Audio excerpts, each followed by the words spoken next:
Pada kesempatan kali ini, Mata Ketiga akan mengajak Anda coba memandang meluasnya penyebaran virus corona di seluruh dunia, terutama India. Jika coba menilik sejarah terjangkitnya virus ini, segala sesuatu punya latar belakang penyebabnya. India pernah menjadi salah satu dari 4 peradaban kuno besar dan tempat kelahiran Sakyamuni. Negara ini seharusnya menjadi tanah suci yang diberkati oleh Tuhan dan surga. Tapi selama hampir 200 tahun, India hampir menjadi pusat epidemi manusia. Mulai dari kolera, pandemi flu, wabah pes, cacar dan malaria datang silih berganti, menyebabkan hampir 50 hingga 60 juta kematian. Selain faktor-faktor seperti kepadatan penduduk yang tinggi, kemiskinan dan buruknya lingkungan ekologis yang mana rentan terhadap epidemi, karma umum diciptakan oleh musnahnya agama Buddha primitif di India dan jauhnya kepercayaan India dari kepercayaan ortodoks di era pasca Buddha. Hal ini mungkin adalah penyebab yang mendasari penderitaan dan kesusahan di India. Pandemi kolera tahun 1817. Ketakutan kolera dalam ingatan kolektif umat manusia adalah yang kedua setelah Black Death atau maut hitam di Eropa pada abad pertengahan. Pada tahun 1817, kolera muncul di Delta Gangga. Baru setelah 76 tahun kemudian pada tahun 1893, orang menemukan vaksin kolera. Sungai Gangga adalah sungai suci di benak orang India. Sebagai tempat kelahiran peradaban India kuno, ia menikmati status tinggi di hati orang India.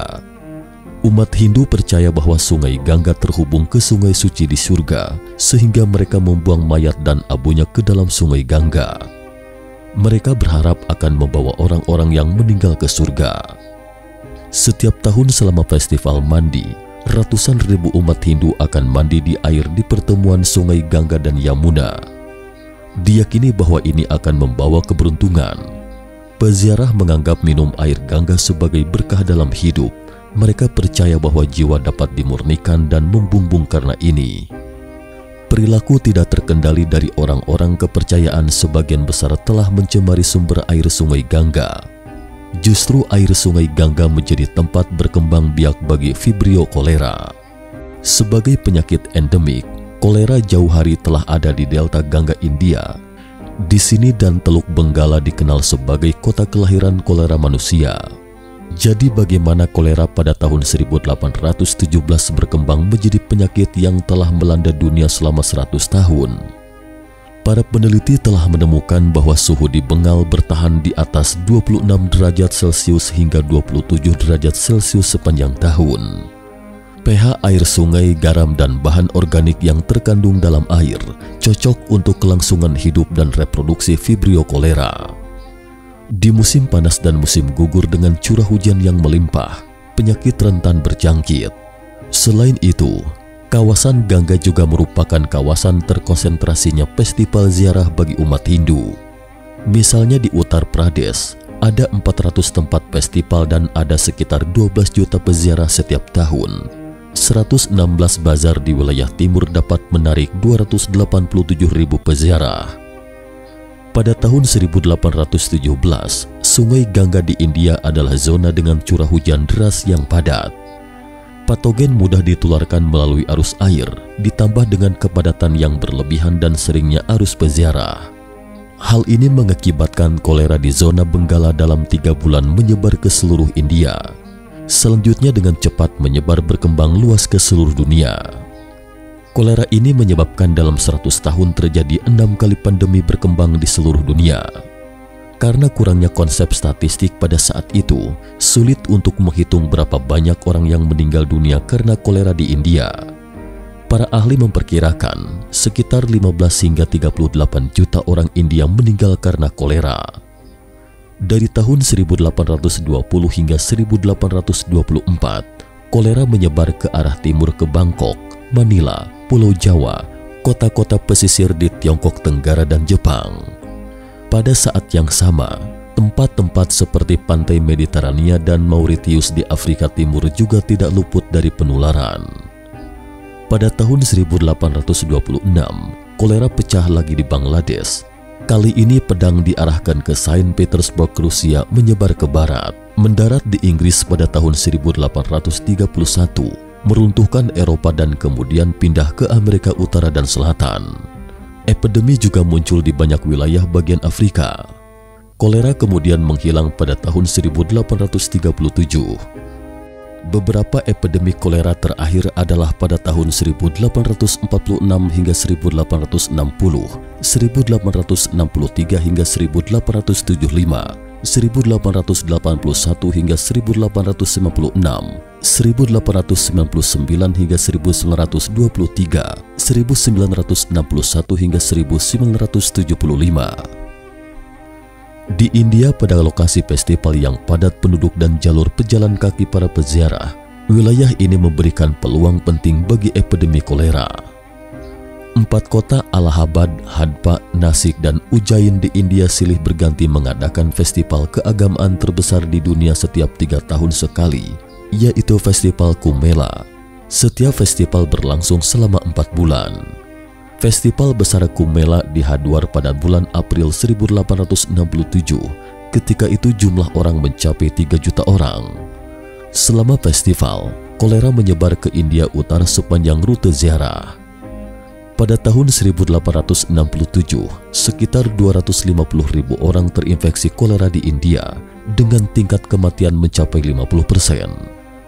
Pada tahun 1891, selama festival Kumbh Mela di Hardwar, jumlah korban kolera di India mencapai 169.000. Pada tahun 1854, selama festival Kumbh Mela di Allahabad, jumlah korban kolera di India mencapai 178.000. Dalam jangkitnya kolera tahun 1921 dan 1924, 800.000 orang meninggal dunia di India. Dari tahun 1926 hingga 1930, cacar menyebabkan penyakit yang mencengangkan di India, menewaskan 500.000 orang. Wabah pes global ketiga melanda India.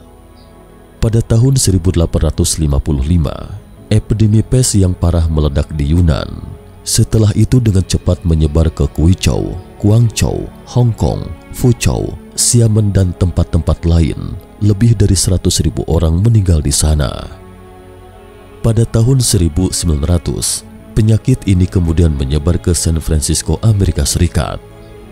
Dalam 10 tahun, 77 pelabuhan di lebih dari 60 negara terinfeksi penyakit ini, kemudian menyebar ke Eropa dan Afrika dan berakhir pada tahun 1959. Pada tahun 1858, seorang pekerja di sebuah lumbung di Mumbai, India menderita gejala pes. Hal ini menyebabkan wabah pes meledak. Pada tahun itu, 500.000 orang meninggal. Setelah itu puluhan juta orang meninggal karena wabah pes di India dalam 10 tahun terakhir. Wabah pes India didatangkan oleh orang Tiongkok di Guangdong dan Hong Kong di sepanjang jalur perdagangan Asia Tenggara yang dibuka oleh Inggris. Wabah pes merajalela dan tikus-tikus di Mumbai adalah salah satu bencananya. Ada begitu banyak tikus di Mumbai sehingga Anda bisa sembarangan meraih seekor tikus dalam sebuah lubang. Menurut statistik, 12,5 juta orang India lainnya meninggal karena wabah pes dalam 30 tahun setelah wabah pes berjangkit. India dalam flu Spanyol tahun 1918.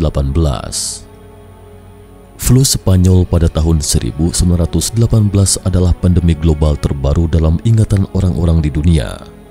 Pada saat itu, sekitar setengah dari penduduk di dunia terinfeksi flu dan 50 juta orang meninggal.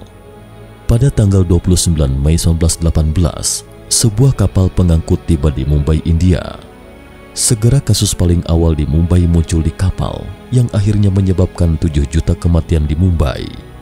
Pada bulan Juli menyebar ke Kolkata, kemudian ke Punjab pada bulan Agustus, dan akhirnya menyebar ke seluruh negeri India. Sejak merebaknya flu Spanyol pada tahun 1918 di akhir Perang Dunia I, orang-orang berspekulasi tentang sumber flu yang bersumber dari kamp militer Amerika Serikat, Perancis, dan Spanyol.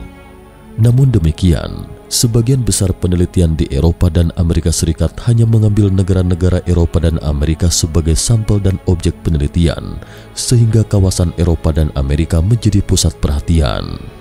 Akan tetapi faktanya, Jumlah infeksi dan kematian akibat flu Spanyol di Asia jauh lebih tinggi daripada di Eropa dan Amerika Serikat.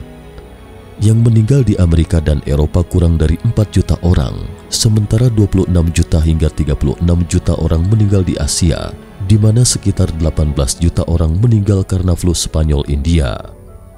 Jika melihat situasi yang sebenarnya berdasarkan angka kematian, maka jenazah-jenazah tersebut cukup untuk menutupi semua sungai di India. Seorang India mengenang India selama flu Spanyol dengan perkataan, "Sungai Gangga penuh dengan mayat. Istri saya juga di dalamnya. Tidak ada kayu yang cukup untuk mengkremasi. Ini adalah momen paling sulit dilupakan dalam hidup saya. Keluarga saya dalam sekejap mata menghilang." Ahli demografi Amerika, Kingsley Davis, memperkirakan bahwa jumlah orang yang meninggal di India selama pandemi adalah sekitar 20 juta jiwa, yang merupakan 5% dari total populasi pada saat itu. Tingkat kematian kasus India selama flu Spanyol lebih mencapai 10%, kedua setelah tingkat kematian kasus Afrika sebesar 18%. Wabah pes India 1994. Wabah pes yang mewabah di India pada tahun 1994 sebenarnya tidak terlalu banyak memakan korban jiwa, namun menimbulkan ketakutan yang luar biasa bagi masyarakat India. Pada akhir September 1994, wabah pes pecah di Surat, sebuah kota pelabuhan di pantai Laut Arab di Gujarat, India. Kota berukuran sedang dengan populasi 2 juta jiwa ini langsung dilanda ketakutan yang luar biasa. Pada 24 September, headline halaman dengan Express India melaporkan, di Surat setiap jam 1 orang meninggal. Untuk sementara waktu, stasiun kereta api dan stasiun bus penuh sesak dengan ribuan orang ingin melarikan diri. Sebanyak 300.000 hingga 500.000 warga Surat melarikan diri ke segala arah di India. Hal ini menyebabkan wabah pes dan kepanikan dengan cepat menyebar ke seluruh India. Dalam waktu kurang dari 2 minggu, wabah pes mengerikan ini telah menyebar ke 7 negara bagian India dan wilayah administrasi New Delhi. Pasien wabah pes juga muncul di ibu kota New Delhi dan kota pelabuhan timur Kolkata. Akibatnya sekolah, toko, institusi, dan pabrik-pabrik di beberapa kota terpaksa ditutup. Pemerintah India melaporkan keadaan darurat ini ke Organisasi Kesehatan Dunia (WHO). Negara-negara di seluruh dunia telah mengadopsi langkah-langkah darurat. Inggris, Jerman, Prancis, Italia, Rusia, dan lain-lain semuanya telah mengadopsi inspeksi karantina yang ketat untuk penumpang dalam penerbangan dengan India. Bangladesh, Pakistan, Nepal, Thailand, dan Korea Selatan menangguhkan secara berturut-turut perjalanan antara berbagai negara dengan semua penerbangan India. Arab Saudi, Kuwait, Qatar, UAE, Oman, dan mitra dagang utama India lainnya juga menangguhkan penerbangan. Negara-negara lain satu demi satu kemudian menarik diplomat, teknisi, dan warga negara dari India. Wabah pes India pada tahun 1994 akhirnya tidak menyebabkan epidemi di seluruh dunia, dan jumlah kematian di India juga sangat terbatas. Namun wabah telah menyebabkan dampak besar pada ekonomi India, pariwisata, penerbangan, dan ekspor perdagangan luar negeri India. Semuanya menderita kerugian besar. Khawatir tentang lingkungan kesehatan, penyebab eksternal epidemi. India memiliki populasi 1,3 miliar, tetapi luas daratannya hanya 1/3 dari Tiongkok. Kepadatan penduduknya relatif tinggi. Suhu di India panas dan lembab, bakteri cenderung berkembang biak. Selain itu, sanitasi lingkungan di India sangat buruk. Sungai-sungai tercemar dan sampah tidak terkelola dengan baik. Kotoran di sungai bercampur dengan sampah dan air limbah industri menjadi air minum masyarakat. Jumlah toilet di India jauh di belakang kebutuhan penduduk. Masyarakat kalangan bawah masih terbiasa buang air besar dan kecil di tempat terbuka dan tidak terbiasa ke toilet.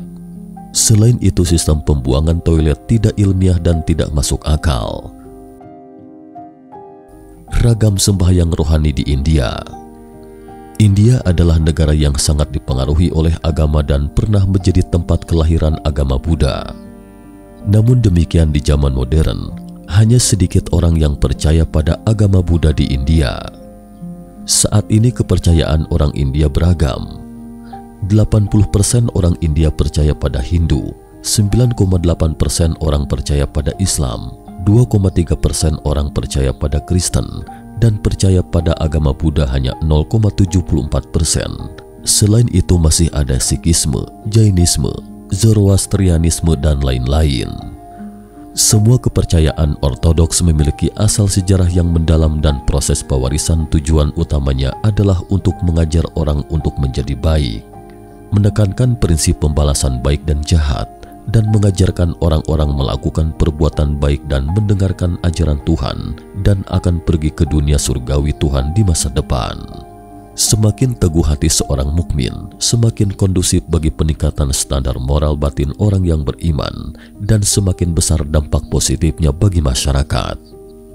Setelah hilangnya agama Buddha di India, kepercayaan orang-orang India secara bertahap bergerak ke arah formalisme dan degradasi, berfokus pada ritual keagamaan sekte tersebut, sementara mengabaikan konotasi dan praktek keilahian agama. Ada juga perselisihan yang terus-menerus antara sekte. Degradasi iman oleh orang India juga sangat serius dan mereka percaya pada segalanya. Misalnya beberapa orang India bahkan menyembah tikus sebagai dewa. Di sebuah kota di India Utara, ada kuil tikus yang juga dikenal sebagai kuil Karnimata.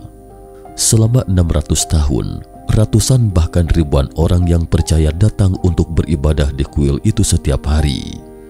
Menurut legenda pada tahun 1387, orang India percaya bahwa setelah kerabat mereka meninggal, roh mereka akan merasuki tubuh tikus dan kemudian berinkarnasi menjadi manusia. Oleh karena itu, orang-orang yang menyembah dewa tikus menganggap tikus sebagai kerabat. Mereka percaya bahwa tikus akan membawa keselamatan untuk diri mereka sendiri. Ada ribuan tikus di dalam kuil tikus. Orang-orang setiap menyiapkan susu segar untuk diminum tikus. Kuil tikus di India telah menjadi surga bagi tikus. Dalam konsep kebiasaan orang India, mereka tidak menganggap wabah pes itu ada hubungannya dengan tikus. Pada tahun 1989, Institut Nasional Penyakit Menular India menemukan 3 sampel darah positif dari 20.000 tikus. Pada tahun 1992, 135 ekor positif terdeteksi, akan tetapi penelitian ini masih tidak cukup menarik perhatian. Pada tahun 1994, akhirnya wabah pes meledak di India. Dalam agama Hindu, sapi dianggap sebagai spesies suci. Oleh karena itu, segala sesuatu tentang sapi akan ditafsirkan secara berlebihan oleh sebagian orang India. The Times of India melaporkan pada 7 September 2019, Menteri Kesehatan dan Kesejahteraan Keluarga India, Ashwini Kaube, menyatakan dalam sebuah wawancara dengan New Delhi TV bahwa urin sapi dapat menyembuhkan kanker. और कैंसर के लिए राष्ट्रीय आरोग्य निधि से भी और अलग से हेल्थ डिपार्टमेंट में कैंसर के लिए फंड है. Namun ilmu pengetahuan umat manusia yang ada di saat itu percaya bahwa klaim ini tidak berdasar. Sebaliknya, urin sapi yang berlebihan dapat menyebabkan kematian. Keyakinan manusia tidak secara artifisial mendewakan hal sekuler tertentu dan menerapkan ibadah formal sederhana di atasnya. Iman adalah pemikiran mendalam dan praktek kesalehan manusia tentang makna akhir kehidupan. Kehidupan umat manusia berasal dari ciptaan Tuhan, dan tujuan akhir umat manusia adalah kembali kepada Tuhan, bergerak menuju Tuhan, dan terus-menerus meningkatkan alam spiritual dan kode etik sesuai dengan standar moral yang ditetapkan oleh Tuhan. Setelah degradasi kepercayaan, pemahaman orang India tentang subjek dan makna tertinggi dari kepercayaan manusia telah jauh dari apa yang dianjurkan oleh Sakyamuni. Sebenarnya itu bukan lagi kepercayaan kepada Tuhan. Pemujaan spiritual yang beragam di India ini memotong warisan konsep moral tradisional. Konsep dan perilaku manusia terus-menerus dipengaruhi oleh pemikiran modern dan tidak terkekang oleh pemikiran tradisional. Mereka semakin jauh dari tuntutan Tuhan. Menurut laporan survei tahun 2016, 36% penduduk perkotaan yang disurvei tidak peduli apakah pasangan mereka berhubungan seks sebelum menikah.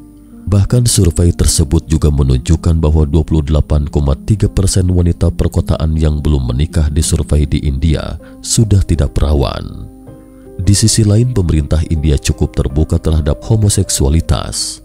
Pada tahun 2018, Mahkamah Agung India menyatakan bahwa homoseksualitas tidak lagi ilegal. Saat ini India adalah wilayah AIDS ketiga yang paling umum di dunia dengan sekitar 2 juta orang terinfeksi. Lingkungan sanitasi India dan karakter moral orang India berada di jalan yang mengkhawatirkan. Orang dahulu mengatakan bahwa wabah itu memiliki mata. Sekitar 1 hingga 2 juta orang meninggal karena malaria setiap tahun di India. Pada saat yang sama, demam berdarah, leptospirosis, penyakit tipus, radang otak dan penyakit lainnya juga sering menjadi wabah penyakit di India. Karma umum yang diciptakan oleh lenyapnya agama Buddha di India. Semua orang tahu bahwa setelah agama Buddha disebarkan ke Tiongkok Timur, ia mengalami berkali-kali bencana pemusnahan. Sesungguhnya agama Buddha di tempat kelahirannya India juga telah berkali-kali mengalami penindasan oleh kekuasaan kerajaan dan aliran sekte lain hingga akhirnya musnah. Buddhisme mencapai puncaknya pada masa Raja Asoka dari dinasti Maurya III di India. Raja Asoka membangun 84.000 stupa Buddha sepanjang hidupnya dan memberikan banyak amal. Hal ini menyebabkan banyak kecemburuan dari sekte lain. Selain itu, beberapa biksu Buddha tidak dapat menahan pengaruh kemasyhuran dan kekayaan duniawi, dapat dengan ketat menjalankan sila di dalam hati, hingga sering terjadi fenomena korupsi dan kemerosotan moral. Setelah kematian Raja Asoka, jenderal membunuh ratu dan mengangkat dirinya sebagai raja. Ia menetapkan Brahma sebagai agama negara. Dia kemudian meluncurkan penghancuran agama Buddha dan pembantaian umat Buddha.